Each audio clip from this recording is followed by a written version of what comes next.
And welcome back to Ranking 76, where we are continuing to rank the most notorious and infamous Western figures in American history. I am Eric, and I have survived choking on Snapple, so we can do a second episode. And I'm Matt, and I watched you choke on that said Snapple. It was real touch and go there for a bit. That did not taste well. That diet Snapple will really get you. So And it we're was gonna. right on the outro, so I was like, you okay? You're going to make it? If I die, please come up with a better story than died Snapple. He was reading the cap of a Snapple, didn't like it, Better. and choked. That's not better. Anyway, we're gonna finish the first half of the story from Tecumseh because, to be honest with you, it was a bit depressing, wasn't it? So we're gonna finish with one of my absolute favorite people in American history, and I'll be honest, I have a little bit of a history crush. So as I'm reading this and going through this, just imagine the popping little hearts above my head and in my eyes, because I do love me some Tecumseh. So we're gonna leave 2021 on a high note. And obviously, if they would listen to the last episode, they did hear a little bit about Tecumseh, like myself. So we're not going into this episode truly blind. Right. There is a lot of stuff we need to recover, but we're just going to touch on it. So this will be less background episode and more actual what Tecumseh did. So anyway, Tecumseh was born in the Ohio River Valley in 1768. That same year is the same year that the Shawnee had their land sold out from under them from the Iroquois Nation at Fort Stanwix. His life is going to be full of premonitions, and it starts off right away. As his mother is going into labor, the two women who will be helping assist her give birth see a shooting star sweep across the sky and into the western horizon. He is born soon after. A comet is actually a pretty big deal in Shawnee philosophy, as a comet takes the form of a panther stalking its prey. The animal is best known for its hunting ability, and for people who are known for their hunting, if your name is derived from a shooting star or a panther, this would make you it would make the other little boys jealous with name envy. When Tecumseh is 6 or 7 years old, his father is killed by the Virginia militia. As his father is dying and maybe putting a little bit too much pressure on a then 6 or 7 year old, he asks his firstborn son to preserve the dignity of his family and to lead his brothers into battle. 6 year old. To add to the tragedy, Tecumseh's mother is also pregnant with the triplets, one of which will be Lalawithika, the future prophet. After a lost battle at a place called Point Pleasant, the Shawnee are ultimately in a tough place. They're really divided amongst each other. The way tribes are structured, yes, they all have chiefs, but they're very independent minded. So you can break off from your chief at any time and essentially move on and go somewhere else. And then you can elect your own if you choose to follow one. This ultimately happens with the Shawnee, as some want to continue to fight and the others just want to move away. Tecumseh's mother is one of them. Unfortunately, she doesn't take Tecumseh with her. So not only did Tecumseh lose his father when he's 6 or 7 years old, when he's 9 years old, his mother ultimately abandons him, leaving him and his brother Lalawithika in the care of his uncle.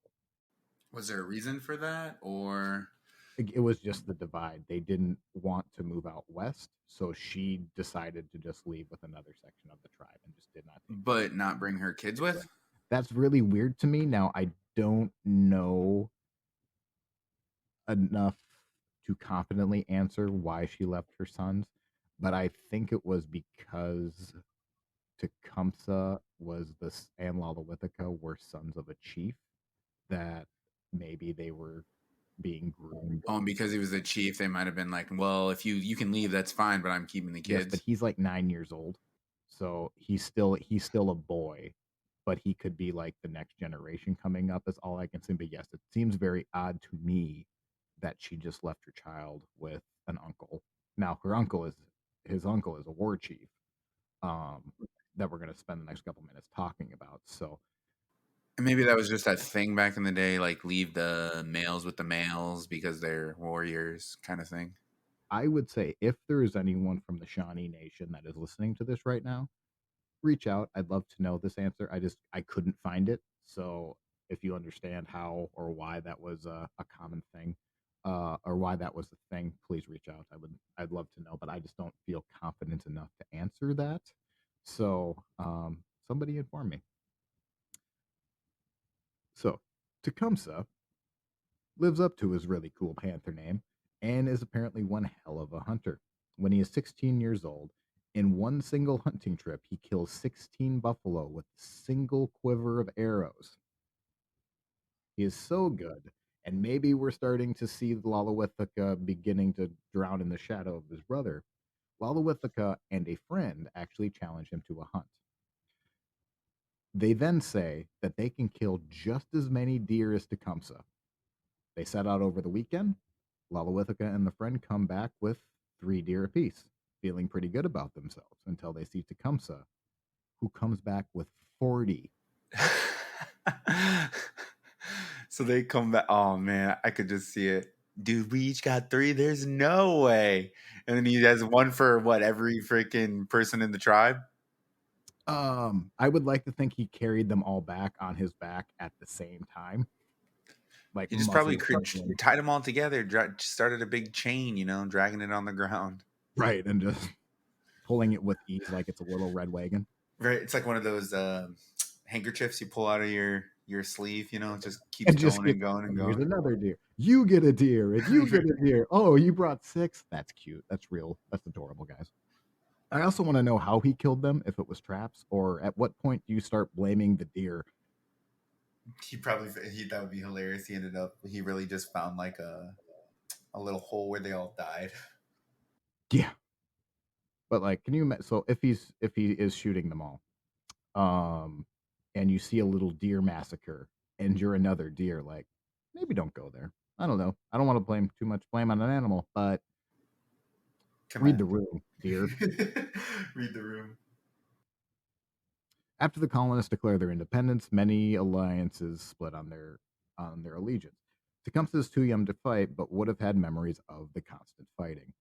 The Treaty of Paris is signed, and there is no mention of Native Americans, but uh, it does mention the land that the Native Americans are living on, and Britain concedes all that land to the Americans. The Americans start moving in at an alarming rate.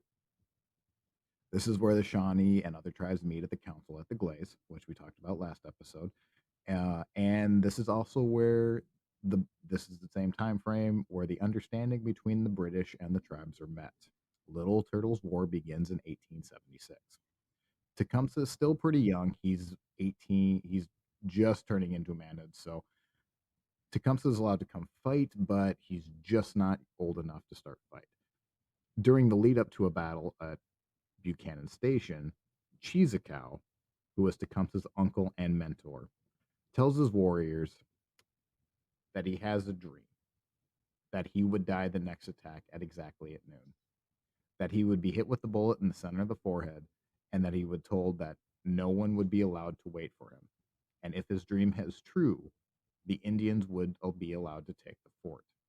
Tecumseh urged his uncle not to go into the fight, but Cheesecow replied, I do not wish to be buried at home. And then continued, I prefer that the fowls of the air of this land should pick my bones. So I accept this fate. I'm going to go in guns blazing. How old do you have to be in the Shawnee Nation to go into battle? Teen. Teenager? Yeah. So he would have been 18. And I don't know with him because he seems like a special case throughout his entire life. Because what he was born in 1768, this is around 1780, late 1780s. So Yeah, right around the. right around that 20 years. So he's gaining influence, or he's near fighting age. So back to Buchanan Station, a midnight raid is actually carried out. 600 warriors attack Buchanan Station, and inside are only 15 armed men with several families. Despite the vast number difference, the Shawnee are beaten back and are forced to retreat. True to his vision, however, Cheesecow is shot in the forehead and is instantly killed in the attack. The Shawnee do not take the fort. It's probably a good time to mention why the differences we touched on a little bit in Tenskwatawa's episode, but Native Americans do not do well attacking forts, like, ever, simply because the way Native Americans attack or fight, they're very independent based. They're good at ambushing, doing a quick attack, and then retreating. To attack a fort, you need essentially artillery to break it in, to break it if you can't get inside the gate. It's not like the Native Americans have artillery, so it's difficult for them to go. So you see, that's why Boonesboro, it was very much the same thing. Natives just can't break. If you can't breach the walls, Did they have any rifles or yeah, they had guns? rifles, musket, but nothing that's going to break through. You know, Uh, nothing that's going to break through a heavily wall. fortified fort. Yeah. They would need to either find an access point to break into, or like break in through a gate. Like, it. Don't think They they wouldn't have. be They able have to just gun. take down a wall Yeah, and storm it that way. they have gunpowder because they have muskets, but I don't think they would have. I don't believe they would have used it to like blow it. So fighting goes on for about 8 years, and we're going to get to the Battle of Fallen Timbers in August of 1794, which we mentioned very briefly in Tenskwatawa's episode. This is the definitive fight near modern day Fort Wayne, Indiana. The Americans have about 3,000 men inside of a fort, and they're going up against Chief Blue Jacket and approximately 1,100 warriors. Tecumseh is included, and this will be his first fight as the Americans. This is very similar to Tenskwatawa's episode, as he is also in the same fight, but there's a little bit more on what Tecumseh actually did. The strategy for Fallen Timbers to break in is to divide the warriors into three groups. 250 men divide right. This is a band of Ojibwe. A band of Ojibwe go to the left, and 500 in the center, kind of in a half moon attack. They approach the fort in a half moon formation, creeping into the night. Tecumseh is given an advanced post, which means he will be one of the first to actually fight. On the morning of August 20th, it had been raining all day and all night. The battle had actually been postponed because of the rain. When the rain stopped, Tecumseh is said to be the first warrior to shot, but that seems a little romanticized. But he may have. He raises his rifle and fire. Future archenemy William Henry Harrison is inside the fort and runs up to the commanding officer and says, "I'm afraid you will go into the fight yourself and forget to give me the necessary field orders." The field commander is said to have said to Harrison, "Recall the standing order for the day is charging the damn rascals with bayonet." So their plan was to charge them. Yes, so after the natives attack, the Americans were going to charge them. Or if it all, at the very, if something happens to me, we attack. We are charging. Because the Americans have 3,000 inside the fort going up against a group of 1,100. Right. They're way the Shawnee are way outnumbered. Right. This being Tecumseh's first fight, after he fires his first shot, nerves might have been a little high enough that when he's loading the musket, he loads the ball in first, the gunpowder second, because there is nothing for the gun for the when you pull the trigger, the gunpowder can't ignite because it's hitting the ball. It essentially makes the weapon useless. Tecumseh is forced to throw down his musket and fall back into the brush, meeting up with a band of Delawares who don't seem to be aware that there's actual fighting going on because they fell back the night before from the rain. They are busy eating breakfast. Tecumseh runs up to them and demands for a musket. Once he is handed the firearm, he sees the Americans are in sight. The men who are eating breakfast, however, the Delawares, flee. Tecumseh fires a shot and is forced to do the same. This continues until the natives are just outside the British Fort Miami.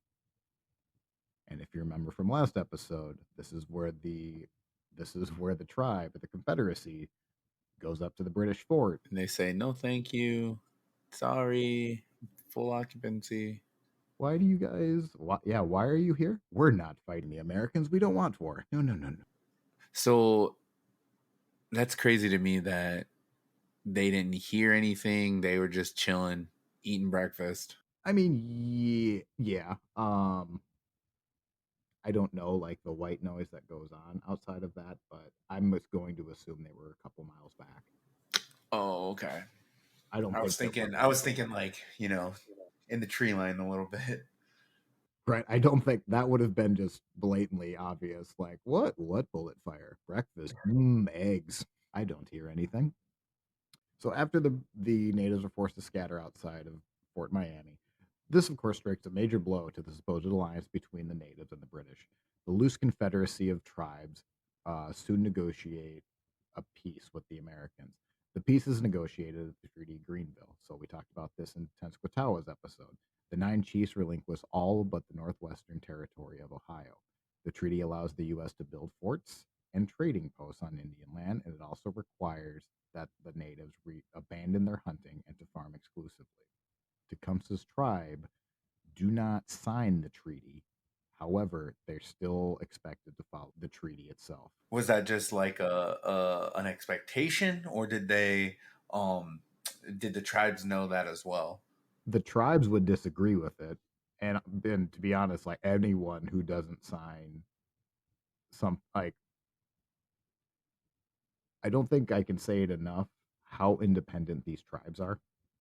We're going to see later on just a lot of them have their own politics, they have their own way of thinking. Some believe that the Americans are actually good, uh, or actually like could be good for their tribe. So, um, for the Shawnee, if you're part of a tribe that doesn't sign the treaty, well, I it's not like you're viewing yourself as the losing side. There was not two sides to this battle or this war. There was not the Americans versus the Native Americans.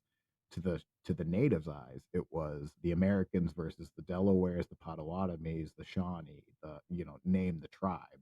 So I didn't Right. sign the treaty. Why do I need to take part of it?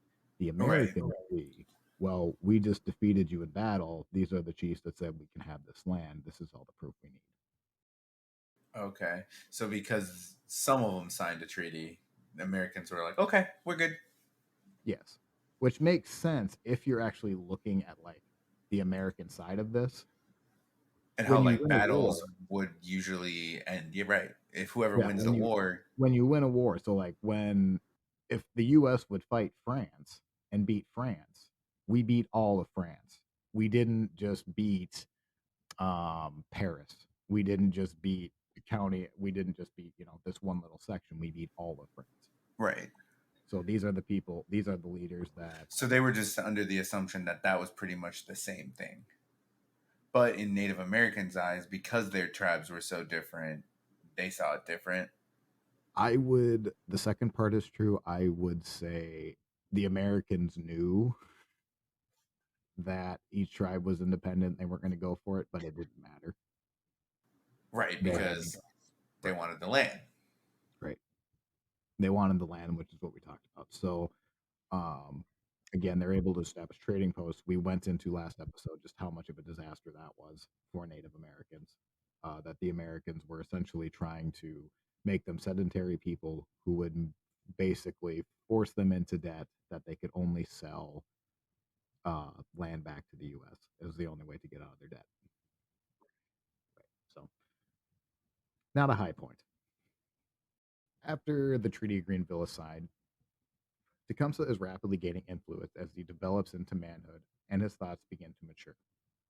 As he had learned fighting with other tribes, he begins to think of him as a native first and a Shawnee second, which after what we just talked about is completely different than how most Native Americans or indigenous peoples would feel.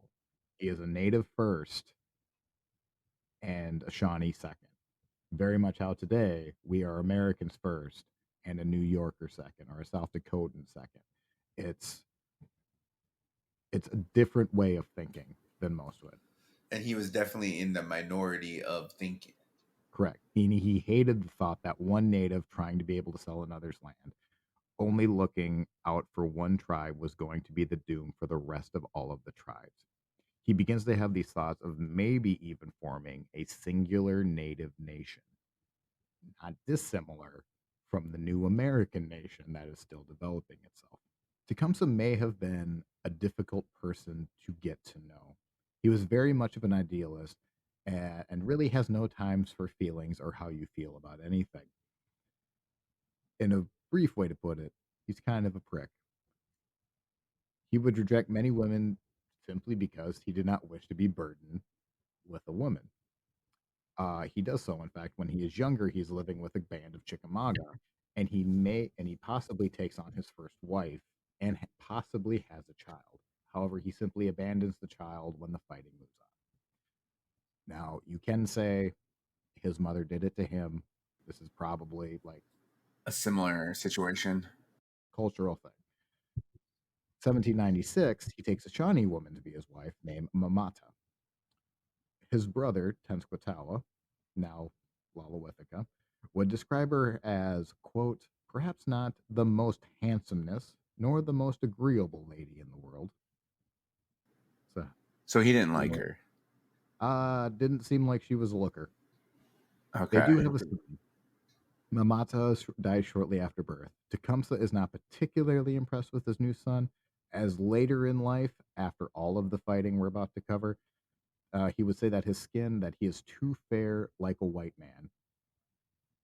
Near the end of his life, Tecumseh would even not recommend his son to be chief for that reason. Jeez. Hard. Which, last I checked, his son has no control over Right. the complexion of his skin. So, yeah. When Tecumseh takes on another wife, he insists that they sleep in separate beds. After one particular hunting trip, he returns home and comes home with a turkey for his wife to pluck and to serve for dinner for friends. During dinner, Tecumseh saw that she had simply missed three small feathers while plucking it. So he ignores this when they're eating. But after the party, just as the guests are leaving, Tecumseh handed her her clothes and told her to leave. When asked why, he said, "You must go. I am ashamed of you. We must separate forever." So because she missed a couple feathers on a chicken, he essentially divorced her. Yep, you've embarrassed me by three feathers. Huh. Pride Yep. is very, very strong in him. Yeah, it is. His next wife was named White Wing, who was also described as rather homely. Tecumseh leaves her because she is unable to conceive. So at this point, you could say Tecumseh is an idealist and thus doesn't have time for family matters. Until you add on later on in his life, he does start sleeping around, and this is a quote: he is unable to withstand the temptations held out onto him by the opposite sex. He became engaged in a great deal of illicit intercourse with females in his village. So later on in life, he was just like, marriage isn't for me. I'm Uh, just going to do my yeah, thing. so when the first half of this, you can say, okay, he's not a good husband because he's focusing on this. But then now if he would have stayed on that course, that's fine. But when now you're just going to go sleep with every woman right near the end of your, like, what's going to end up being the end of his life, what is the change? Like, it's not a good look on him. Tecumseh is a rising star in his tribe, but he kind of needs a spark in order to make this new confederacy maybe the singular native nation. And this comes in the form of his brother, Lalawithica. Lalawithica is an abusive drunk towards his family, and one drunken night, Lalawithica falls drunk onto a campfire and is burnt badly enough and is near death. In short, Lalawithica's vision, he dies and is led by a ghost down a fork on the road, one direction leading to paradise and the other is leading to damnation. Upon waking up, Lalawithica is instantly reformed and becomes a predominant role as a holy man. Tecumseh takes a back seat at this point. So he's known in his tribe, but outside, he's just not very well known. Tenskwatawa, again, is that spark to get interest into his tribe. Tecumseh is now firmly in the back seat, and as natives and these tribes start flocking up to Tenskwatawa, Tecumseh sees a religious movement and wants to use it to unify all the tribes against the Americans and reclaim their lost hunting lands. So Tecumseh saw what his brother was doing and thought to himself, this could be the glue that brings us all together. So in a way, he was kind of using his brother. Yes, Okay. you. Yes, I was actually going to bring that up near the end because there is a way you can take a very cynical view of this, but Tecumseh again, so we got to go back into where the Shawnee were at. This was after basically 30 years of war, an influenza outbreak. They're now farmers. Hunting isn't going, like when they are able to hunt, there's not enough game. It's a very dire situation. Tecumseh is just trying to keep everything together, and now Tenskwatawa now gives them hope for the first time in probably 30 years. Okay. So, and during this whole time, Tecumseh has this idea in the back of his head of we can kick the Americans out. We just all need to do it together. We can't do this. I'm a Potawatomi. I'm a Miami. Well, I'm that goes back to him thinking more as a Native American first, Shawnee second. correct. Like we could do a whole lot more together than all of these separate. Correct. But we need to change our thinking completely. We can't just do what's best for our tribe. We all have to collectively do Everyone has to agree. It can't just right. be a couple people. Correct. You cannot. We cannot. You almost got to. It's an American way of viewing it. There's no other way to put it. Like we have to either band together, or it's not going to work out for anyone. Right. So he, I'll say, used his brother, and then they started the Prophet's Village, right? Yeah. So they're going to go to Greenville first. So enter back in William Henry Harrison, who at this time is a territorial governor. He openly challenges the prophet to stop the sun. Then the solar eclipse happened. Harrison screams no. The prophet stock reaches an all-time high. The Greenville Village itself is not there for very long, as they move in there in 1806 and they move back to the Ohio River in 1808. But during that time, hundreds of natives make their pilgrimage across to Tenskwatawa's teachings. Also, keep in mind, Tenskwatawa also sent out messengers to spread his word, so potentially thousands of natives were hearing his messages. Outside of the big speeches, Tecumseh would also give speeches speaking of a new confederacy that could rise up and potentially kick the Americans out. So think of it really as you can view it as Tecumseh as using his brother.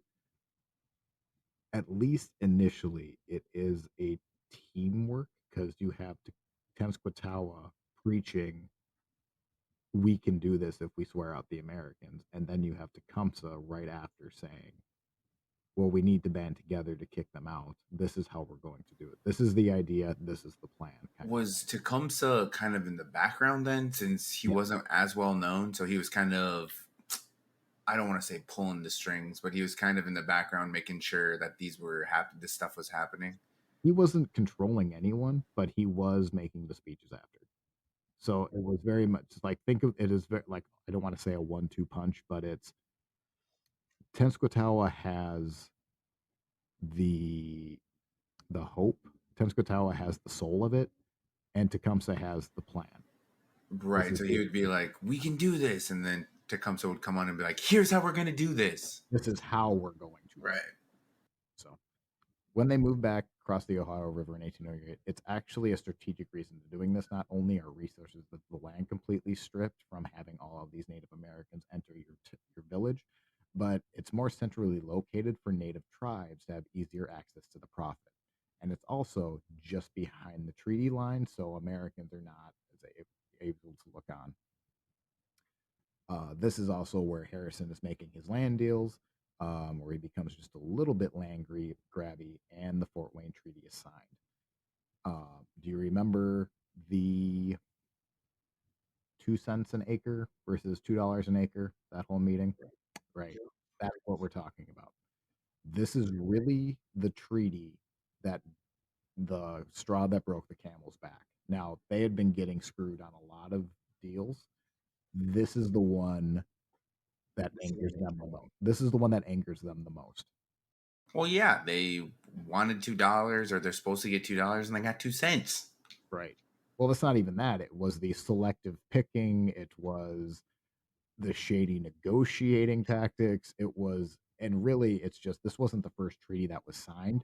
They're still mad about the Fort Greenville Treaty in 1794. This is 1808, I believe. We're getting near. we're getting closer to the like 1808 period. So when the Fort Wayne Treaty is signed, again for Tenskwatawa, it's not the worst time as he's starting to show cracks in his armor. So this really unifies a band of natives that maybe were starting to branch out, but now they're coming back in because they're all unified against one idea.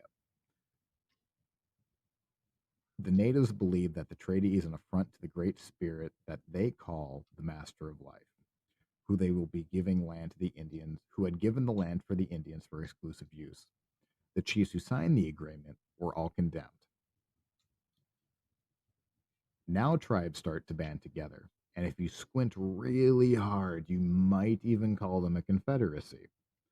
Some kind of confederacy, Tecumseh thought, was needed to kick the Americans out. Thousands come to Prophetstown in order to listen to the two Shawnee brothers preach about how to reject the Americans. Tecumseh now starts going outside of the tribe as well to recruit for the Confederacy. Harrison, of course, believes that the natives are angry because the British are provoking them. Definitely has nothing to do with the land deals that are going on. So Harrison is pretty much in denial because he's just blaming the British.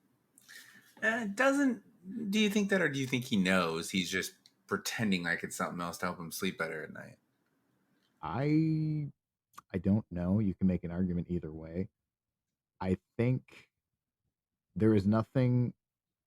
I think Harrison believes everything he's doing is justified. Well, it's just so shisty, you know.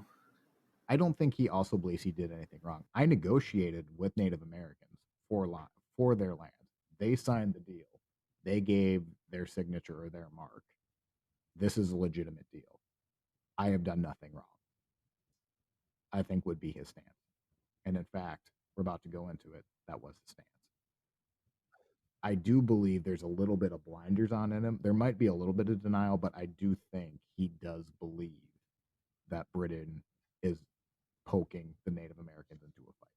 Tecumseh then sends a delegation to Prophetstown, where he calls for a meeting at Vincennes to talk about the grievances any Native Americans may have. Harrison wrote in the letter, I know your warriors are brave, but ours are not less so. But what can a few brave warriors do against the innumerable warriors of the 17 fires, the United States? Our bluecoats, or regulars, are more numerous than you can count, and our hunting shirts, the militia, are more like are alike the leaves in the forest or the grains of sand on the Wabash. Do not think that the redcoats can protect you. They are not able to protect themselves.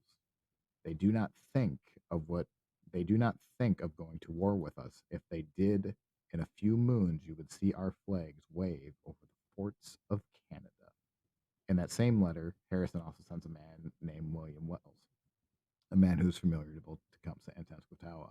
When Wells arrives, they deliver a letter. Tecumseh then rose to speak. These lands are our lands, and no one has the right to remove us, because we are its first proprietors. The Great Spirit above has appointed this place for us to light our fires, and from here we shall remain. As to the boundaries, the Great Spirit above knows no boundary, nor would his people acknowledge any. When Wells then read out a letter that was supposedly from Thomas Jefferson, Tecumseh replied saying that if Jefferson had anything to say, then he should send, quote, a man of note, and refused to talk any further. Tenskwatawa added, why did the government not send the greatest man that they have to us? I can talk to the great father. I can bring him the sun under my feet and what the white man can do. So during the delegation that was actually asking the prophet to come to Vincennes, Tecumseh accepts the letter for him. Tecumseh, it should be said, stood about 5 feet 10 inches tall and has a rather large frame. That was not too fast on foot, but he did have quick reflexes and had excellent hand-eye coordination. He has also had a broad forehead, slightly hawkish nose, and exceptionally fine white teeth. When he was at ease, he was said to be very playful with with a warm and winning smile. And in later years, he would grow his hair out to be shoulder length and would wear little jewelry with the exception of a single nose ring, which is much to the disapproval of your mother in 1992. I was just thinking that he's a little punk rocker right there. I'd love to see him mosh. With the benefit of hindsight, it seems like William Henry Harrison and Tecumseh are destined to fight.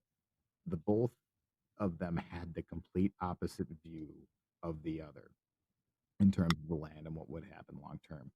Harrison calls for a meeting with zero intention of returning any land to the Shawnee. Tecumseh comes to the meeting with the intent of gaining full control of the same land. There is no compromise that is going to be had. But Tecumseh speaks with the delegate shortly after the meeting and says, "We do not want war, but we could not see how he and his people could stay at peace with when those robbing his people." The first my so you remember when Harrison sent a letter saying, if any natives have any disagreement or any complaints, please bring them. Maybe the first sign that there might have been an issue was Tecumseh now shows up at the delegation of Vincennes full of 80 canoes of Shawnee warriors in full war paint. The Oh, meeting, something's about to happen. it'd be real tense, wouldn't it? Like, You that's a like just lot. walk outside, and just see canoes. Hey guys, the Shawnee are here. Let's see. Oh, one, two, oh, 5, 6. Um, we Something's need some going on here. backup. Did we get a misunderstanding? I'm sorry, are you guys mad? We had no idea. So the meeting at this ends happens. And if there is like a low key, like we invent a time machine, things we want to go visit, this would be a meeting that I would want to go to, like on the short list. Just because Tecumseh and Harrison are really meeting for the first time. And it's, if there was ever like an epic rap battle in history, those videos, they need to make one on this. Tecumseh starts off by saying, "You want by your distinctions of Indian tribes is allowing each particular tract of land to make them go to war with each other, and you are continually driving the red people. You will drive them into the Great Lakes where they can neither stand nor work." When Tecumseh focuses his attention on the Fort Wayne Treaty, Tecumseh pointed out that Harrison claimed that the Americans needed the land, that the Americans were too crammed. But he also says the same informants talking to white settlers, saying that they had plenty of land to give. And since he had just traveled across the country, he would have a pretty good idea of how much land there was and how much there was for the Americans. So Harrison, in order to become a state governor from a territorial governor, needed to make a case that more land needed to be bought because every American was too cramped and that they were too close to the Native Americans. That's what really brought on the Fort Wayne Treaty. All Tecumseh was saying is, yeah, I just went over that land. Nobody's there. You just wanted land. Tecumseh continued to say that the treaty signed by the tribes was void and it should not be honored, claiming that they sold their land that they had no business of selling, talking about the Fort Wayne Treaty. Those same chiefs were also sitting next to Harrison. That was the treaty with the 2 cents, right? Yes, Okay. those chiefs are sitting right across, right next to Harrison, listening to all of this. When he talked about the chiefs who sold their land, "I wish you to listen to me. If you do not, it will appear as if you wish me all to kill the chiefs that sold you that land. I tell you so because I am authorized by all the tribes to do so. I am at the head of them all. I am a warrior, and all the warriors will meet in 2 or 3 moons from this. Then I will call for these chiefs who have sold you the land, and we shall know what to do with them. If you do not restore the land, you will have a hand in killing them." So basically, he was telling Harrison, "You give us back the land, or we're going, and every single person that signed that treaty will be dead." Whatever treaty you made with those chiefs does not apply. We will not listen to your treaty, as they're all sitting across from Harrison, And probably if like, you and if you do, I'm authorized to kill them. right, which is not a true statement. Tecumseh is not speaking for every Native American, but the point he is trying to make is I collectively know that I can lead the Native, like I can lead them, or I collectively am speaking for all of Native Americans saying we are going to fight back. If you Right. do not concede this land back to us, we will meet and we will kill the chiefs that signed this for you, that signed the treaty. While all of them are sitting across, probably pulling their neck collars, wondering why it suddenly got so hot. Ooh. When talking that even that they had been treated by the British better, he said, "My brother, after this conduct, can you blame me for placing little confidence in the promises of our fathers, the Americans? The natives would have no choice but to fight back. Should the Americans continue the path they are on, I do not see how we can remain at peace with you." So he was ready to just call it a day. He's ready to fight. If you do Right. not change this treaty, it's going He's down. getting sick of it.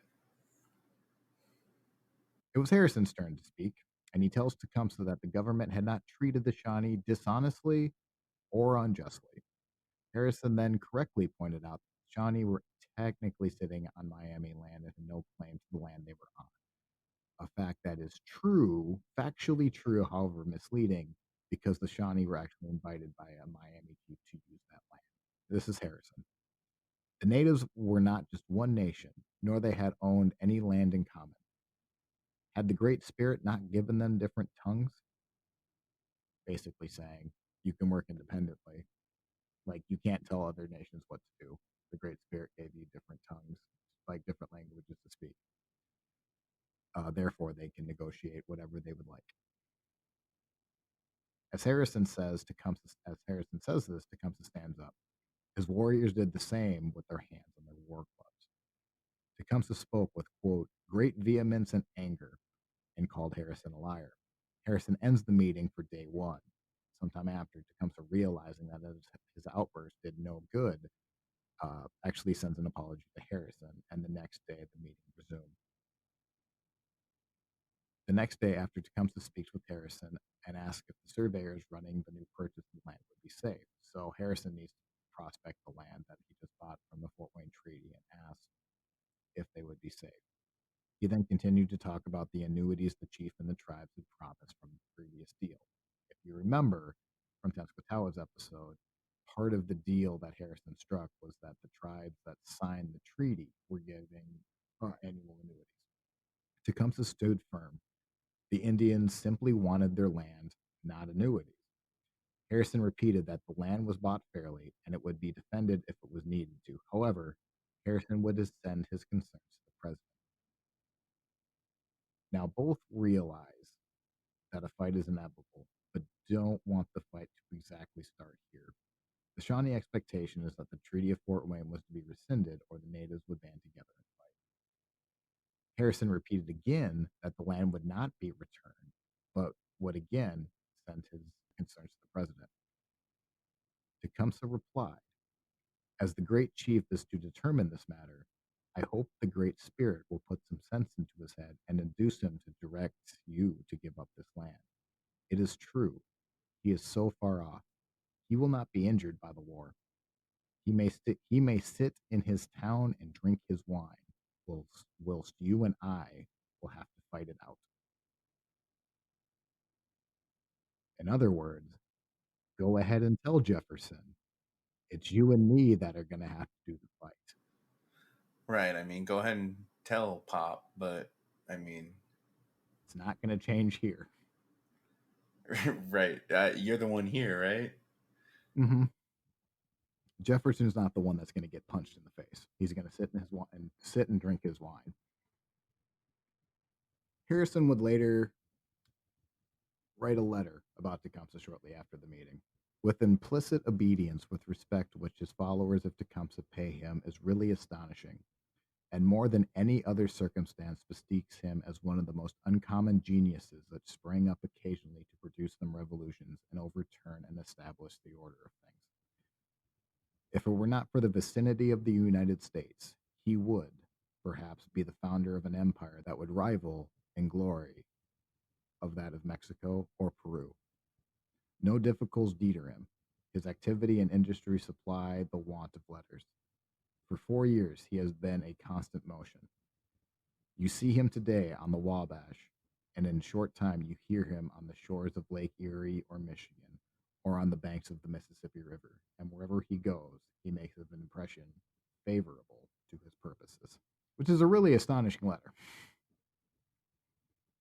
to give that high praise to someone you just met. See, I mean, he is a good talker, though. He's very good. He's very charismatic. If I almost would like you almost wish microphones would have been invented. Like if I could go back to this Treaty of Vincennes, Just to see how he presents it. um, I think it would just be fantastic. I couldn't understand Shawnee, but I would love to see. I Just to would. see how he I'd love to see presents how it. we interact because it just sounds like he just hypnotizes everyone he speaks to. I guess it's interesting if he's such a good talker. I mean, I would like to have seen his brother give the first speech, because if he was the one that followed him, and if you remember, well, obviously you do from last episode, how his brother was as charismatic as Tecumseh when he was sober. Those Mhm. two together must have been something. That had to be a team. The- And like what sucks about working with like Native Americans don't write down. It's all oral tradition. The only reason we know what was written at this meeting is because the Americans were there. right, they had. Like somebody was they could report it. That just there's I'm sure there's so much like great dialogue between those two. Like yeah, it had to have been just outstanding listening to both of them. So what happens? Okay, so what happens after this? So after Vincennes, on the lead up to the War of 1812, the British are sieging American ships, and the Americans are convinced that they want to go to war with Britain for round two. The Americans declare war on them, and in the buildup, the British would like to shore up their border between the U.S. and Canada because the tribes happen to share a lot of that land. It's a natural alliance to help protect the border and to also help the Shawnee get their land. Tecumseh actually accepts an invitation from the British to actually that was meant for Tenskwatawa and goes to the meeting at Fort Malden. It is not actually written down what happens at this meeting, but an agreement had to have ultimately been struck for the alliance at this meeting. Tecumseh then needs to go out and recruit other tribes. He plans a trip starting in Ohio and travels to the Chickasaws in Tennessee, the Choctaws in Alabama, the Muskogee in Georgia. Tecumseh also then goes to see the British to shore up the plan. This is where Tecumseh goes to leave, about to leave his wigwam when he tells Tenskwatawa, "Do not fight Harrison. Seriously, you'll lose." And he says, "You got it, bro." "Yep, I'll never do that." And Tecumseh leaves and he sets out, but makes a horrible mistake because he actually stops to talk to Harrison. Now, we touched on this briefly, very briefly, in Tenskwatawa's episode. But if Tecumseh does not stop to talk with Harrison, who's to say Harrison knows Tecumseh is outside the village? So all Harrison has to hear is that, yes, the war chief is gone. It's time to go attacking. On the same day that Tecumseh visits Harrison, Harrison writes a letter with the Shawnee saying that the Shawnee will be demolished to its foundations and be rooted up. So he was going all in too. Well, like I said, Harrison just needed to hear Tecumseh's going away. Right. They do you think he wanted to crush him? Like, I mean, when I say like he was over the talking, he was over trying to like have talks. He was just like, let's end this right now.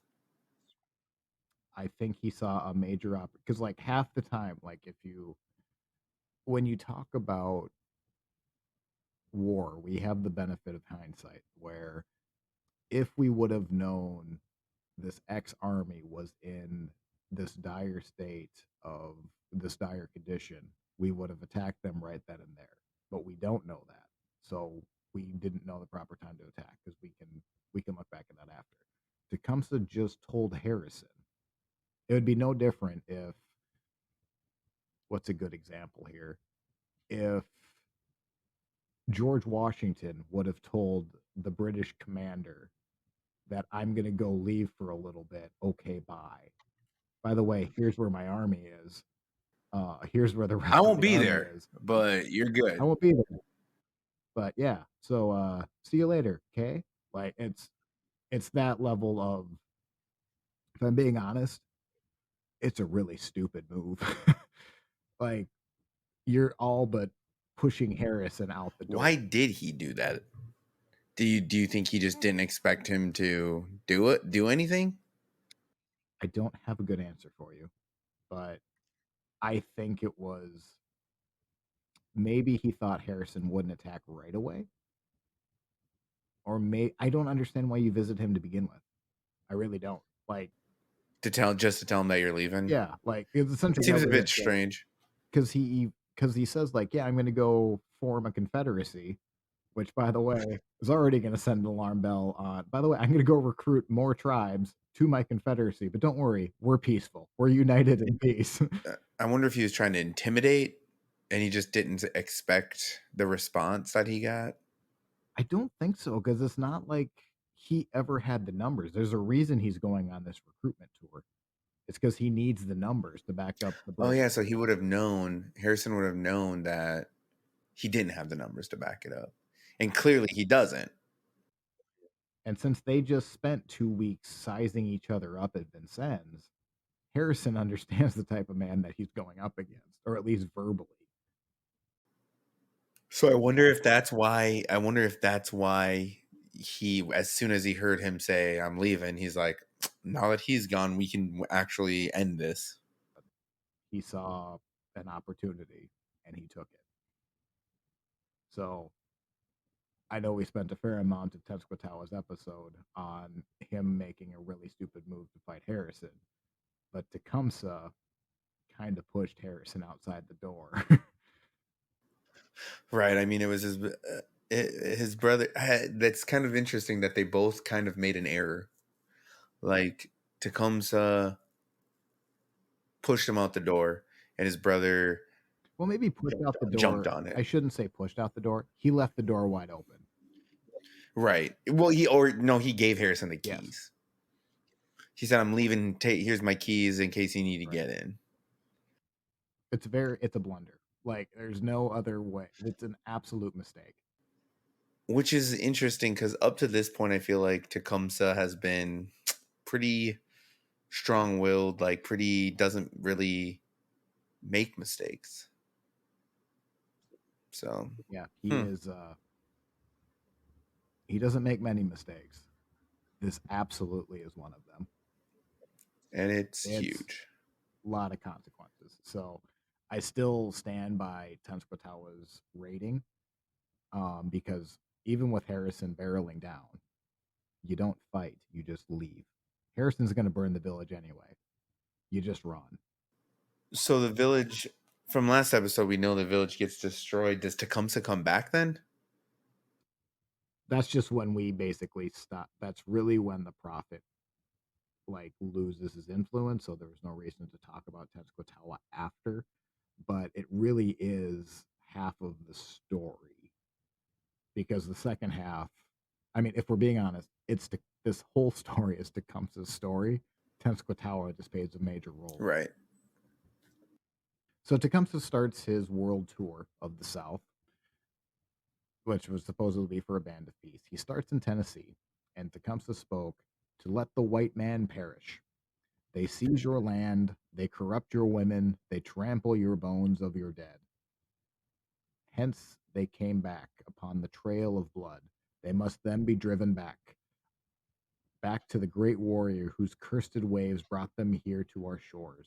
Burn their dwellings, destroy their stock, slay their women and children. Remember when he told Harrison this I was was peaceful just gonna say delegation? that's hilarious. I promise you, it's for peace. First meeting, kill them, burn them all, burn them. Then this tribe politely turned Tecumseh down. Tecumseh then goes crazy ex-girlfriend style on him and goes, "Your blood is white. You do not believe in the great spirit to have sent me. You shall believe it. I will lead directly and goes back to Detroit, where then when I will get there, I will stomp my foot on the ground and every house here will shake." A few weeks later, that same tribe experiences an earthquake, many believing Tecumseh had just hit Detroit and stomped his foot. So again, he's had a lot of premonitions in his life. His brother's vision, but like his the comet going across to get his name. That one's pretty cool. I do enjoy that one. Whether it's a true story or not, don't know. I kind of doubt it, but it's funny that they experienced an earthquake soon after he said that he would stomp his foot. After months of travel, Tecumseh is forced to come home. Um, there's not a lot of detail on his trip south. It's not Is there any information on how many tribes decided to join him? very few actually recruit to the Confederacy for multitudes of different reasons. Some believed, and I've touched on this a little bit. Some believe the Americans were actually a better trade partner, so they didn't want to break the trade partner. Some believe, well, the Americans are so far away, they're not ever going to get here. So why do we want to anger them? Why kick the hornet's nest? Others just didn't want the fight.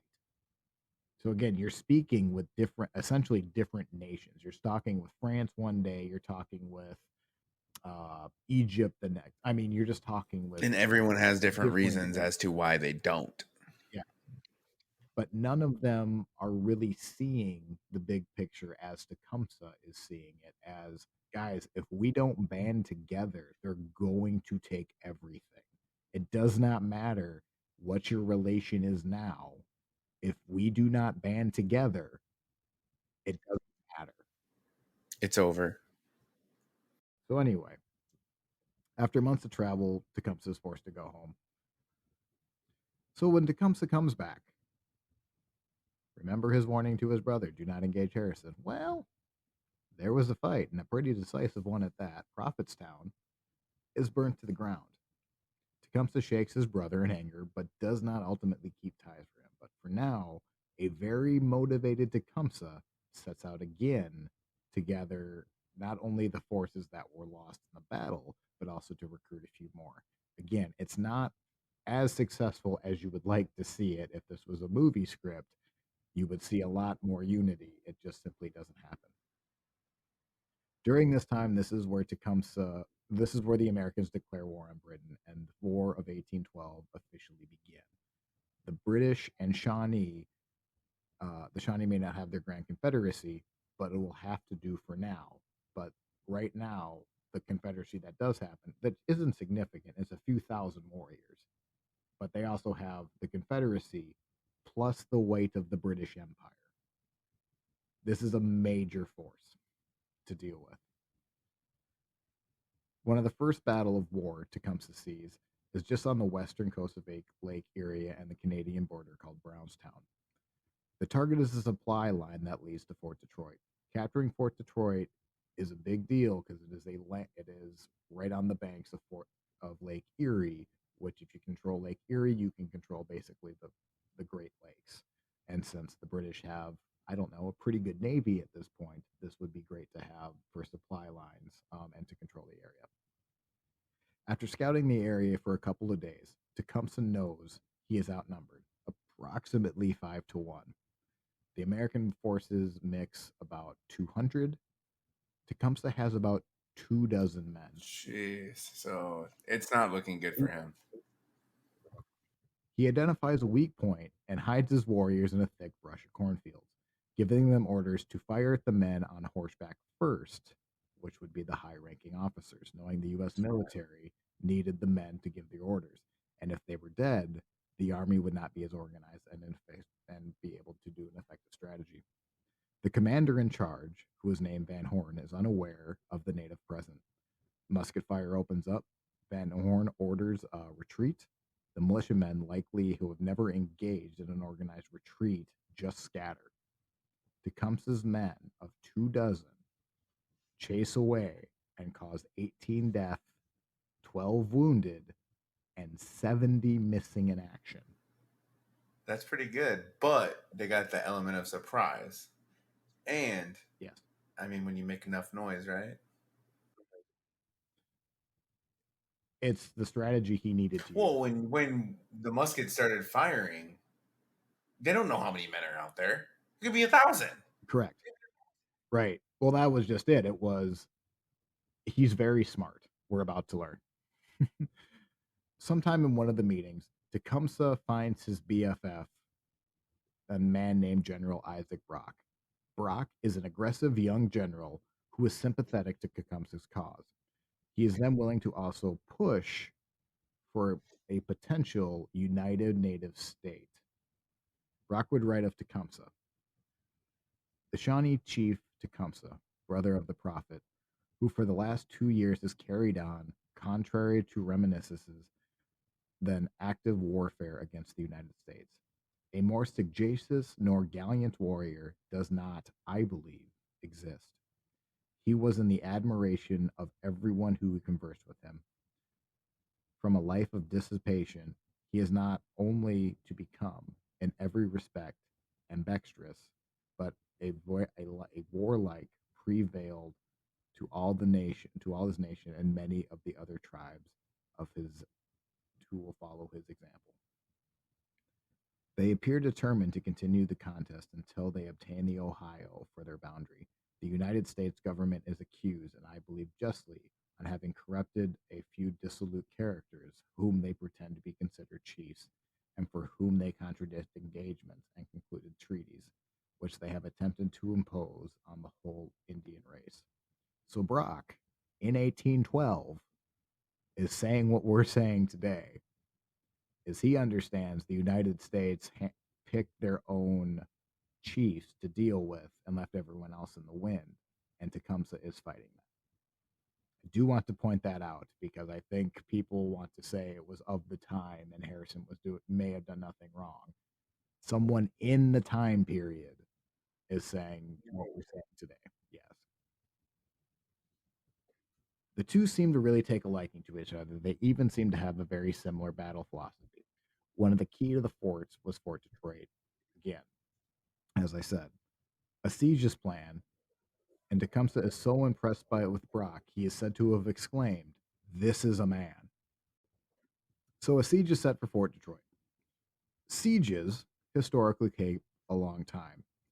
What you do in a siege is you completely surround your enemy and bombard them with whatever you can until your enemy runs out of supplies or surrender. It is essentially like the closing of a noose. Brock and Tecumseh have a brilliantly simple solution to speed up the time, however. Instead of doing a siege, which may take up to weeks, the plan is to have the commander in charge, Hull, think that he is actually facing a much larger force. The Americans actually have an advantage of 2-1. Tecumseh, though, sees a clearing well within the sight of Americans. They can see the clearing, but it's just far enough where they're not going to take a shot. He pulls a Home Alone. Do you remember in Home Alone when the police come up and Kevin wants to fool people, fool the cops, thinking that there's someone in the house, and he puts like the cardboard cutout on a train and he uses the silhouettes? Rocking around the Christmas tree, have a Christmas. Right? That's fine. I know that. Yeah, that's exactly that scene. Tecumseh, in that same clearing, has his warriors run around in the same clearing over and over and over and over again. Hull falls for this completely, thinking there is a never ending line of enemies just outside his perimeters. He he surrenders Fort Detroit without firing a shot. Wow. That is genius. Rocking around the Christmas tree. You can just see Tecumseh fist pumping in the air. Dun, dun, dun, dun, dun, dun, dun. Come over here, you filthy animal. Things are going well for the British and the Indian Confederacy. But, this is the most depressing but, just when it looks as though Tecumseh's dream of having a legitimate chance, Brock is then sent out east and is killed in battle. And he is replaced by a man named Henry Proctor. Proctor is much more worried about defending the Canadian border as it is and not attacking into American territory, which was Brock's strategy. The British wanted to fight a defensive war, and this leaves them with much less need for the native tribes, as Britain wants to focus its war efforts in the East. This is also around like the same time where the Americans march and actually set fire to British Parliament building. That will in turn have the British react to burning down the White House. So he has reasons to think that. But we're not there yet. Old friend William Henry Harrison heads north towards Tecumseh and Proctor.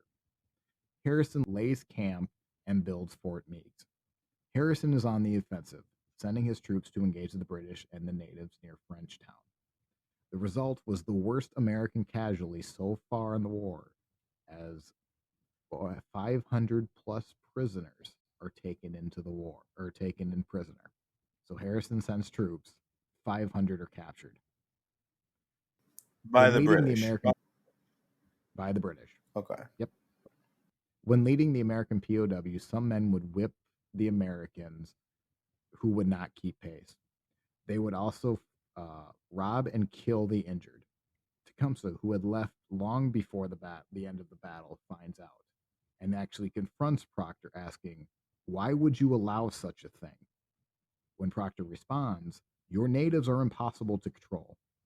Tecumseh yells back, "Begone! You are unfit to command.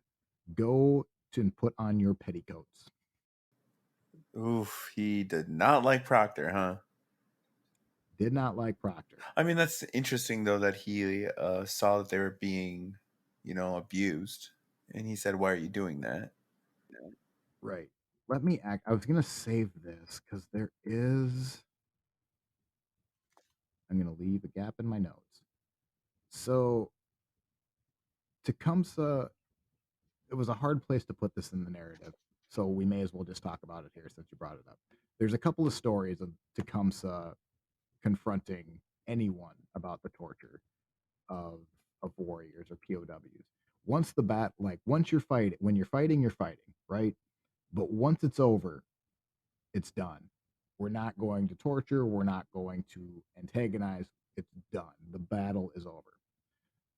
Going back a couple of years, um, during his time with the Chickamaugas, so years before this moment, Tecumseh confronted a returning war party with prisoners who were set to be burned at the stake.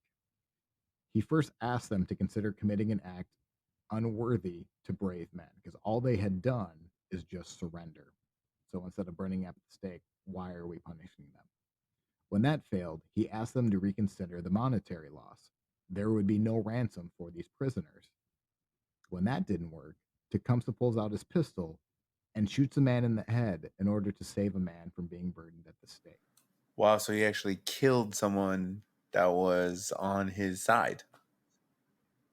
Yes, because they were about to burn people at the stake. Dang. So this one isn't necessarily torture related, but it does give you an idea of his war battle. So when he is attacking a Revolutionary War veteran, so again, this is still years before a man named John Wagoner, after killing two of his children with war clubs, someone else, some other warriors killed his children with war clubs. So obviously a brutal murder of John Wagner's family. Tecumseh is to have said when talking with Wagner, I have killed 40 men with my own hands in a single combat, yet I have never taken the life of a woman or child. He seems very in control of himself at all He times. knows what a battle is and what you should and shouldn't do. Correct. Do not torture, do not whatever. So what he did going back to Proctor is Proctor just told him that your warriors are uncontrollable. Well, Tecumseh has been controlling them. So I don't think that would be the best message to send to Tecumseh. Not that Proctor necessarily cared, but while the battle outside of Frenchtown was a win for the British allies, for the British and the natives, it is a big turning point for Tecumseh and the relationship with the British. Tecumseh's main ally, Isaac Brock, is now dead. Proctor does not even want to help fight to keep native lands. Now, Tecumseh just told Brock's replacement that he was not fit for command. If Proctor was wanting to leave the area before, Tecumseh all but shoves him out the door while doing it. The Americans, on the other hand, were just given a huge propaganda story from the treatment of the POWs. So not only has Tecumseh and the British, they're starting to fracture, there's now a propaganda opportunity. Look what is happening to our men. Right. Look at the savages. Look at what the British are doing. Come on, everyone, let's fight. Now we go back to Harrison and Fort Meigs. Harrison understands that he's going to be attacked and builds up the defenses of the fort. A siege starts and starts to bombard Harrison and his 1,200 men. It is not particularly successful as reinforcements are actually able to double the numbers inside the fort within a couple of days. So we just went over how a siege, you're cutting off the supply lines to your enemy. Right. To give you an idea of how much effort Proctor was putting into the war at this point on American soil, Harrison was able to double his reinforcements during the siege. Oh, so they weren't doing a very good job. It wasn't, they were attacking in name only, is how I can kind of describe it. Going on the offensive, Harrison dispatches Colonel William Dudley to attack the British batteries. Tecumseh's men fire from the woods and draw the militiamen deeper and deeper into the forest. Once there is a disorganized militia of 800, 550 are captured. Only 150 are able to get back for the fort. So for a second time, Harrison sends in a bunch of men. Tecumseh baits them and takes over 500 prisoners. He isn't like an unstoppable force for the British, huh? Correct. Despite that success, they're still not able to breach Harrison's walls. It isn't long before Proctor's looking for any reason to give up the siege. Proctor's willingness to stay in the area is already low. A definitive battle for Proctor is actually on Lake Erie. The British Navy take on the Americans, and if this battle fails, the British will not be able to open up their supply lines. Proctor will be forced to retreat. There is nothing Tecumseh can do but sit and watch across as a battle on Lake Erie essentially deems their fate. For 3 days, they wait for the British commander. When it becomes clear that the Americans are now in control of the Great Lakes, Proctor begins to pack. When Tecumseh's scout happened to be walking up on the British, that's how Tecumseh finds out the British are retreating. Proctor doesn't even tell him as he is about to leave. Wow, he's just like, guys, pack up. We're getting out of here. Time to leave, everyone. Tecumseh goes straight to confronting Proctor. And I'm not going to do justice to this speech, but I'm going to try. If you want a really good rendition, go to YouTube. It is Tecumseh's speech, PBS documentary.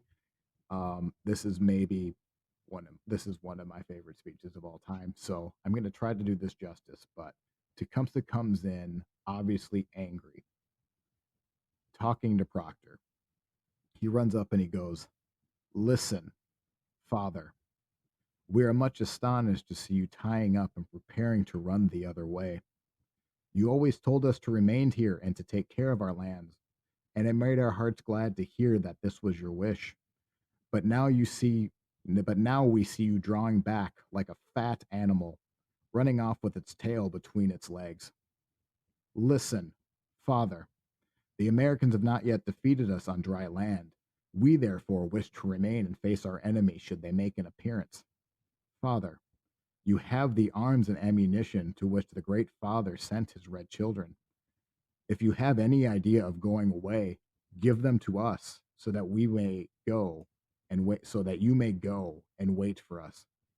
Our lives are in the hands of the Great Spirit. We are determined to defend our lands, and if it is his will, we shall leave our bones upon them." I love that speech. He's not wrong though, for real. As far as, I would love to try to add this on at the end of the episode, but I've probably watched that speech 2 dozen times, let's say. I still get chills listening to it. The way the actor portrays it, it's very good. Well, it So, is interesting though that um he wanted him to leave, and then as soon as they start packing up, uh, Tecumseh didn't want them to leave. He wanted them to fight. Proctor is the one that wants to leave.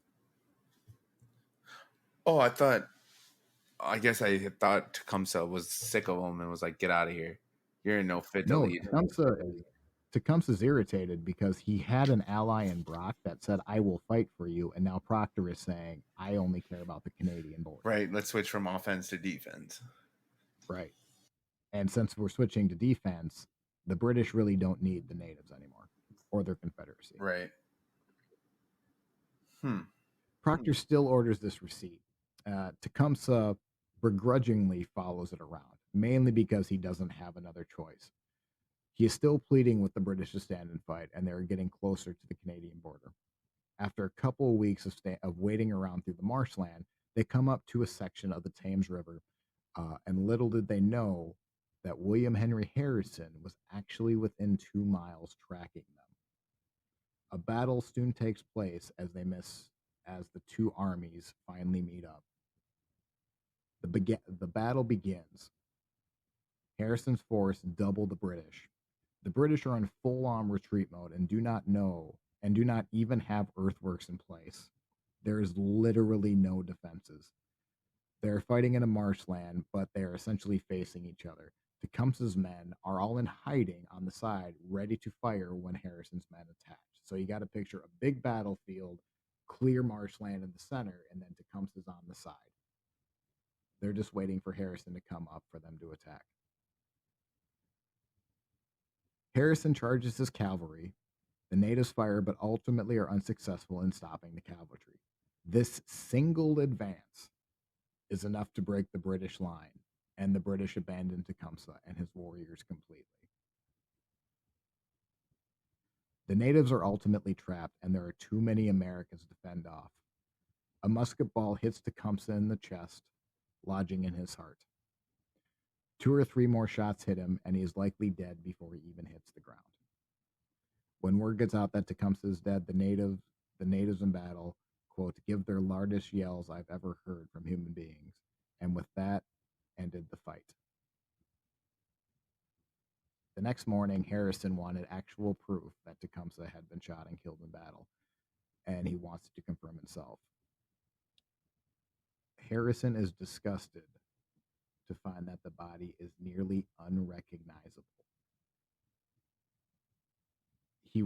Harrison believed it was Tecumseh, but he isn't confident enough to confirm the attack or confirm that it was Tecumseh. The body was so mutilated. What the death of Tecumseh means it was really the end of the Native Confederacy. By the end of the war, the British did propose that the United States give a buffer state between the US and Britain, which would in theory be the native United States. but American refused, and British really didn't have really heart to continue pushing further in it, so I got scrapped pretty quick. Uh, Knowing from experience on how hard it was to keep the Americans from moving anywhere, they knew enforcing such a territory would be impossible. The treaty again is signed in 1814, but fails to recognize any native territory. So again, it all ended with them getting shafted. So now we rank Tecumseh. First round, are you satisfied? This is our biography round. Matt and I will be handing out negative 10 points to positive 10 points, depending on how we liked Tecumseh's story. Well, I think it's pretty safe to say we liked him better than his brother. It was definitely more interesting than his brother. He definitely had a lot more. I don't want to say action because I don't mean it like fights and battles. I mean it more as in he definitely did a lot more than his brother to try and they had this vision to unite all the native tribes, but only I feel like only Tecumseh really tried. There is a difference, like you can tell the difference between someone who wants to be a leader and someone who just is. Tenskwatawa wanted to be a leader. Tecumseh just was it. He didn't need to try to be anything. And I think that's the big difference is Tecumseh would reach the challenge.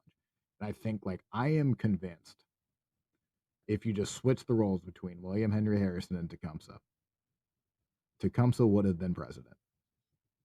And he would have been a memorable one at that. I don't think there's any doubt in my mind. He could give one hell of a speech. He was driven, he was incredibly smart. But because he fought for the British and he was Native American, he doesn't get nearly the credit I think he deserves. But as far as his story goes, I wonder what would have happened if his friend didn't die. that's another one. That's a great like alternate history because I don't know what Brock would have been able to do at the negotiating table if his word really would have mattered. But this is the best opportunity for a permanent native state, and it's within 50 years of the founding of the country. It So could have happened. this was the most realistic shot for this to happen, and they had the right leader to do it. It just didn't turn out the way they Right. wanted. Right. So, what would you give him? How satisfied are you? I am very satisfied. Unfortunately, I am not satisfied with how it ended, but I'm going to Wait, say, before you say your uh, score, were you satisfied with Rocky 1? Because he doesn't win at the end either. right. But you just know he gave it his all, right? He went the distance. I agree with you, though. I think if circumstances were different, he would have been a very solid leader. He was a great leader, but yes, he would have been. I I would mean, name him. continuing to be a great leader. Overall, I'm going to give it an 8. You did not. You gave Wild Bill a 9 after still giving Billy a 5 in this category, and I still haven't forgiven you for it. That's fine. I'm not bitter. 8 is a perfectly fine score. Um, I think I'm gonna match it just because I mean, yeah, I would love to see a better ending, but yeah, I really enjoyed him. 8, so that means he is at 16 overall. Next round. Be sure you are right, then go ahead. This is our morality round. Again, I will be ranking him between positive 10 and negative 10. How good of a person was he? Well, I mean, the stories you told, examples of how he knew war is never a good thing, but how you handle yourself, I think, is the biggest thing. And when those soldiers were getting abused, he spoke up. I mean, he killed one of his own men, I would say, to stop the burning. I think he was a good. I think he was a good man. I'm gonna give him a 7. I'm going to go a little higher than that because we gave a 7 to actually I've given a 7 to everyone but his brother. Billy the Kid killed someone, multiple men. Wild Bill killed multiple men. Tecumseh killed multiple men. He did, but that was battle, and somehow I feel like that's But remember, he wanted to rid the country of of the American colonies. the United States. Yes, You're right. yes. Tell me that wasn't justified thinking. Well, I mean, it was, but however, I just feel like if he were more, let's say, moral, I feel like we could have talked. He could have tried to talk it out more. I mean, I know they weren't very accepting. I would say, as far as his morality, the knock. So if I'm counting down from 10, where is he losing points? And to me, he's losing points because he abandoned his child Right. because he was too pale. Well, essentially, he abandoned one child completely. He didn't want to give a promotion to his son because his skin was too pale. And then he eventually divorced his wife because she didn't prepare dinner well one night. That loses points, but that's that move. I gave Daniel Boone 7, and he owned a person. So Right. you can get higher than that. I've given a 7 to Wild Bill, and I've given a 7 to Billy. So I am going to give, I think he's more impressive than that. I am going to go 8.5, I believe, for him. Are you happy Well, with all your right. What's that? Are you happy with your 7? Yes, I'm going to stick with 7. All right. Next round, to hell with the consequences. Was he crazy or was he clever? So again, we're going to hand out scores from -10 to +10 on if we think he was crazy or clever. Matt? I'm going to go with. I think he was very clever, as we saw. I mean, he got how many people to surrender with very little men himself. I'm going to go pretty high this round. Actually, I'm going to say 9. I think he was very, very smart, and obviously through his speeches. Yeah. I guess I won't dispute your 9. I was thinking 8, but I can't think of why I would knock him down. The winning the defeating 200 soldiers when you have 2 dozen yourself, that's pretty good. And how he came up with it, how he saw it. I mean, you have to be intelligent. And even like the forward thinking of we all need to band together in order to kick the Americans out. In order to kick our land, we can't think of ourselves as Right. In order to be successful. we have to be one unit. We cannot be Ojibways or Potawatomis or whatever. It's either all for us or it's not going to Oh, work. he thought of himself as Native American first, Shawnee second. So I'm going to go slightly lower, and I'm going to go with an 8, but I may regret that later. All Yeah, right. respectable. Overall score is a 17 for Hell with Consequences. Next round, draw. So if we were to face them in a duel, how screwed are we? And I'm a little nervous on this one. I don't see. I'm not. I feel like he wouldn't kill unless we were. I mean, unless we were in battle, right?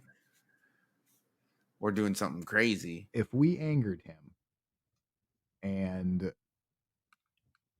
if we got on his bad side, we're going to stay on his bad side. I don't think right? we're And going I to. mean, he did kill what? What was it? How many buffalo with one quiver? 16 buffalo with single quiver of arrows. And then 40 deer. So whatever he chooses to do, he meant to do it. Right. I'm gonna say like a 4. That is actually the highest score either one of us have handed out in this round. So I agree with that. I think I also he comes across to me as someone that he doesn't have time for your foolishness. Right. So if you tried making a joke in front of him, he may be like, What do you what? What is this joy? Nobody should joy. No, shut up, sit down. So I'm gonna match your 4. I think that's a good score for him. So that is 8 for draw. Next round, legacy. So we're only going to be handing out points from 0 to 10 on how well known he is. And I'm not going to lie, I wish he was more well known because I bet when I said Tecumseh, a lot of people first thought of William Tecumseh Sherman first. And that really kind of bums me out. I remember learning about him, but again, it was probably very, very brief, like maybe a day in history class. When I student taught, I looked through the book for Tecumseh, and he was literally 3 paragraphs. I was gonna say, I was gonna say it's probably one of those inner boxes that they put at the bottom of a page that just went get to know the figures, and that's unfortunate because I think he is very interesting. Yes. I would so and what hurts him here too, it's not like there's a lot of movies being lined up about Tecumseh because he ultimately failed in his mission. Right? But He wasn't successful. correct. And like what is still amazing to me is if you look at the big picture as a whole, yes, the Confederacy didn't happen. Even his tours to go on didn't work out. Like Right? the system was never with him, and he still gave a hell of a shot.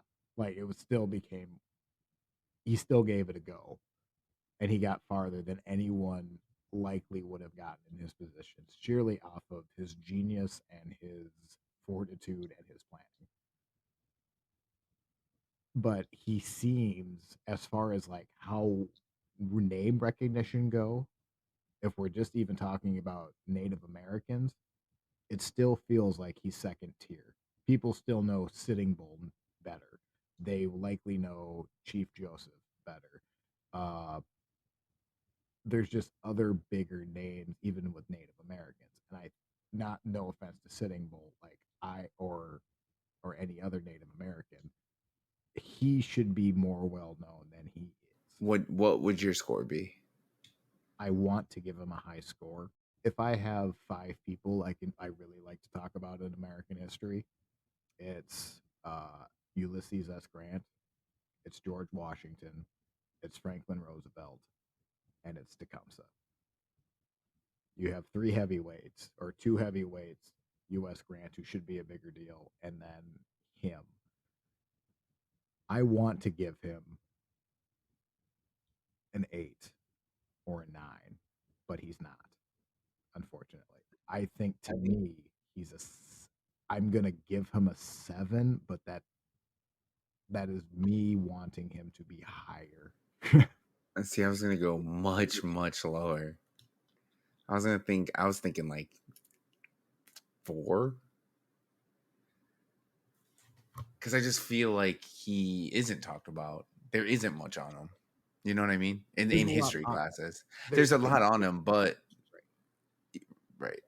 So I 4 is probably it could be more realistic. I don't feel because to me a 4 we're gonna run into 4s, and I think what's difficult about this particular category with him is and I've already said it. It's what he should be getting instead of what he is currently getting. right. But I would be willing to bet if you ask someone to name 3 Native Americans, they might not. He might not be one of the 3. I don't think he definitely. I definitely don't think he would be. Because I think the 3 names and someone like please when this comes out, please let me know the first 3 that you thought of. Good to me, it's Sitting Bull, Crazy Horse, and Chief Joseph. Those are the 3 names that instantly pop into my head. Or Geronimo. Um, yes, those are the 3, and he just seems the second tier underneath that. So I think as far as names go, I'm still sticking with my 7. Um, but I know that is me probably adding on a point or 2. I think he's just as far as being well known, he's in that second tier of well known. I don't think I would ever go above a 5. And like you Second? said, he should be, but he's just not. What are you sticking with? 4. 4. Sticking with 4. All right. So that brings him to an 11. That brings us to our death bonus round. So we can hand out up to 2 points as just like a bonus if we thought he had a cool death story. Died in battle. That's pretty good. He died doing what he believed in, what he wanted, what he felt was needed, what I think would have been needed. He stood his ground. Right. When I would have ran. I'm not afraid to admit it. Once the British retreated, he had to have known it was a death sentence. Right. He had to have known it was over. Right. I'm gonna give him a point. I'm gonna give him 1. That is actually a big point, and I'm gonna tell you why in a second. I'm gonna give him half a point, just because he died in battle, which is good. There's really not like I guess he just died in battle. That was kind of it. It was real bummer that he was mutilated and after that, but yeah, I feel pretty good about that. So why? Let's go to do counting coup. Counting coup. So confirmed ish kills divided by 10. He did say he killed 40. He said that. I don't know if we can confirm that. So this is really our first soldier or our first general we've had. Do we give a token point if you were in battle? Because I don't know how to judge these. Right. I think so. 1 point. Yep.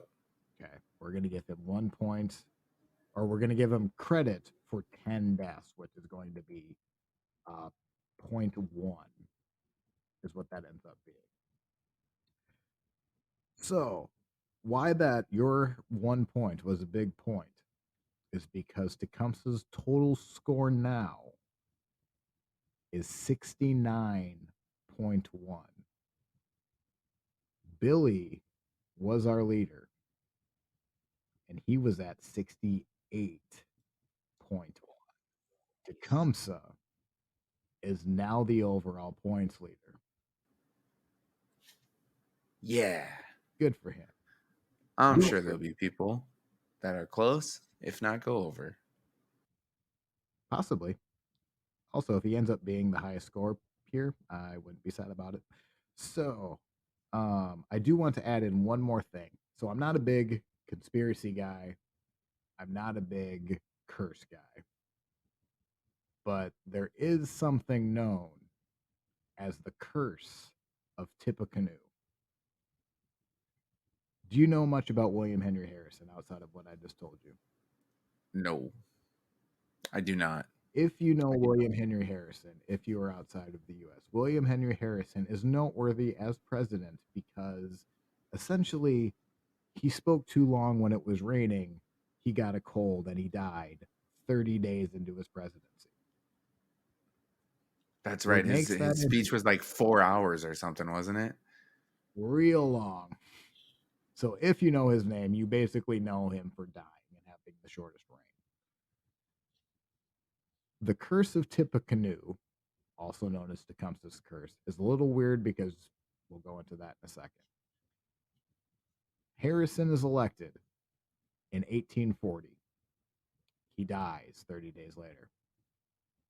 Abraham Lincoln is elected in 1860, is assassinated. James A. Garfield is elected in 1880, is assassinated. William McKinley in 1900 is assassinated.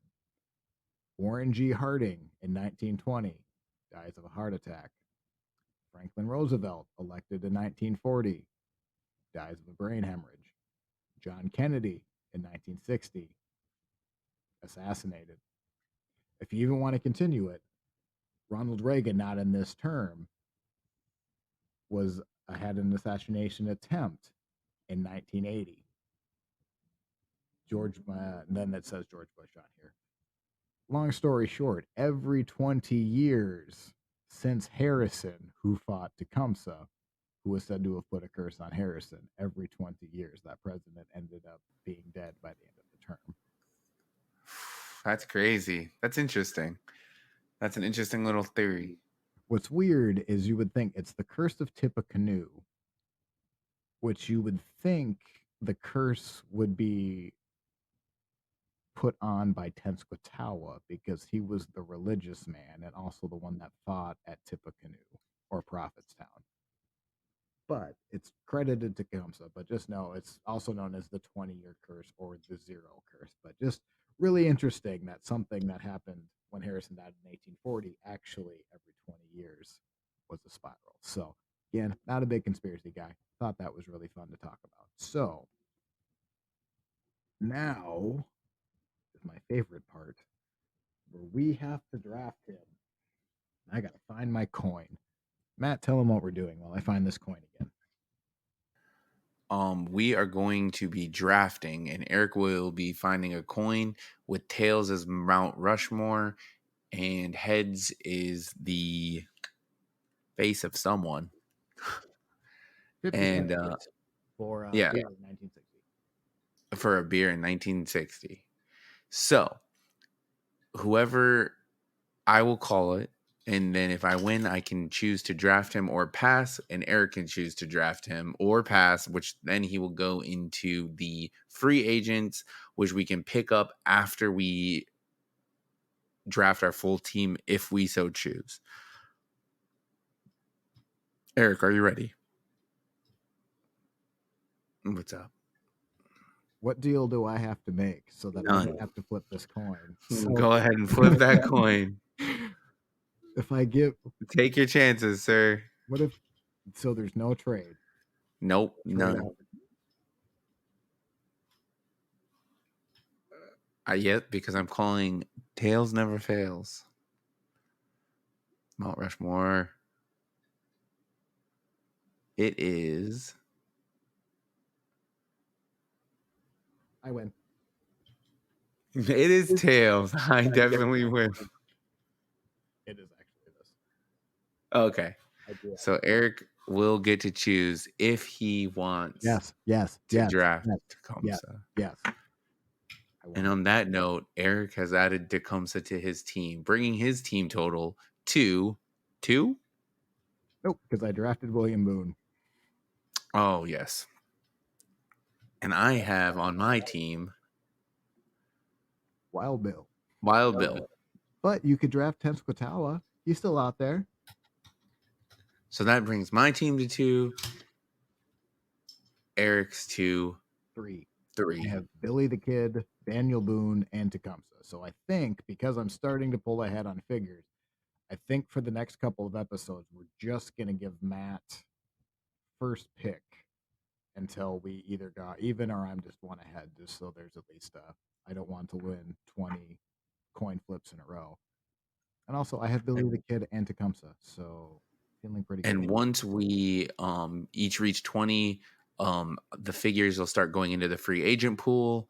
And we can flip a coin if we want to pull them into our team and get rid of another figure.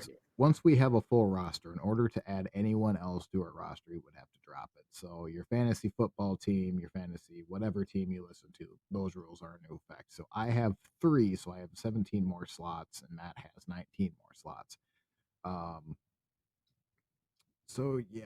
So as it stands right now, like Matt said, he has Wild Bill Hickok. I have Billy the Kid, Daniel Boone, and Tecumseh, and then Tenskwatawa is actually sitting in a free agents. Why this matters is at the end of the rankings, we will have a big, massive tournament, and Matt and I will be able to pick our basically our pairings. We're gonna pick our matches. So I will match Matt. Matt wants to play Wild Bill Hickok. I have to pick someone to go up against Wild Bill Hickok. So on and so forth until we basically have our rounds, and that's how we will eventually have a big tournament to decide a winner on who actually won the West. So with that said, I think that's going to do it on Tecumseh, who is our new points winner, which that makes me feel a lot better leaving 2021 on that high note rather than his brother, who has the lowest score at negative 10.5. So And like Eric said, that would bring us to the end of 2021. We hope you enjoyed the holidays and you stayed safe.